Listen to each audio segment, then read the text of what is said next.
આજે તો સવાર પડી મારા માસીની ઘરે અને સંજયભાઈ દાંતણ કરતા હતા અને અમારા દેવનસિંહ બેન પણ બ્રશ કરતા હતા અને પછી રાજુભાઈને ઉઠાડતા હતા. પછી મારા માસીએ હવારમાં સા અને ભાખરીને બનાવી નાખ્યું એટલે હું બેસી ગયો નાસ્તો કરવા. પછી અમે ગાઢ જંગલમાં અમારી ગાડી લઈને નીકળી ગયા અને રસ્તામાં ભર્યું હતું પાણીનું તળાવ એટલે એમાં ભેંસ નાતી અમને જોતી હતી. પછી અમે ધીમે ધીમે હાલવા લાગ્યા અને એક રસ્તામાં ગેટ આવ્યો. પછી એક ઝાડની ડાળીમાં લટકાવેલો બોર્ડ જોવા મળ્યો. પછી ઉબડ ખાબડ પથ્થર વાળો રસ્તો આવ્યો એટલે અમે ધીમે ધીમે ચાલવા લાગ્યા. અને પછી આવી ગયું ભાઈ રસ્તામાં ભયાનક પાણી ને ઈ પણ વહેતું હતું ખડખડ.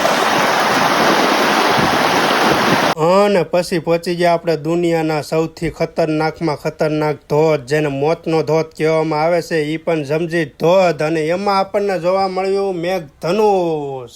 અને પછી ત્યાંથી ફટાફટ નીકળી અને આવી ગયા આપણે જમદગ્નેશ્વર મહાદેવના દર્શન કરવા માટે. એટલે બધા મિત્રો કોમેન્ટમાં લખી નાખજો હર હર મહાદેવ.